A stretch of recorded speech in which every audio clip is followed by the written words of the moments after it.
जय श्री कृष्णा। राधे राधे भक्तों। श्रीमद् भागवत कथा की परंपरा और समय। श्रीमद् भागवत की परंपरा अत्यंत प्राचीन है। सबसे पहले सृष्टि के प्रारंभ में स्वयं भगवान नारायण ने नाभि कमल पर स्थित संसार से भयभीत ब्रह्मा जी पर करुणा करके 10 लक्षणों से युक्त चतुश्लोकी भागवत का उपदेश देते हुए कहा था, ब्राह्मण, तुम अपने मनोरथ की सिद्धि के लिए सदा इसका सेवन करो।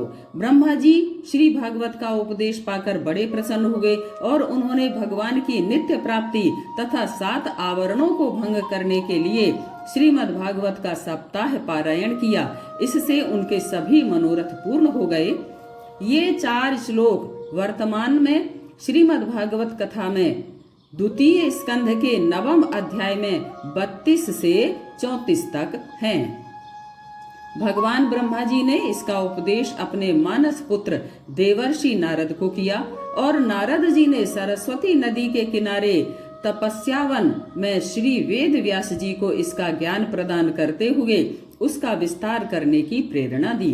श्री वेद व्यास जी ने इसका 18,000 श्लोकों में विस्तार किया और इसका ज्ञान परम वीतराग अपने पुत्र श्री सुखदेव जी को दिया।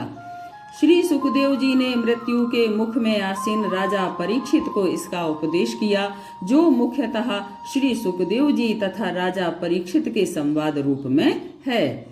वर्तमान में श्री सुखदेव जी तथा राजा परीक्षित का यह संवाद ही श्री भागवत के रूप में प्रचलित है और उसी के बाद से इस कथा का विशेष प्रचलन हुआ।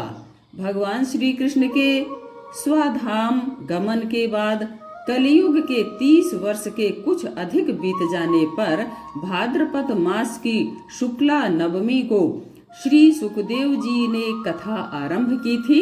राजा परीक्षित के कथा सुनने के बाद कलियुग के 200 वर्ष बीत जाने पर आषाढ़ मास की शुक्ला नवमी को गोकर्ण जी ने यह कथा आत्मदेव जी और धुंधकारी को सुनाई थी।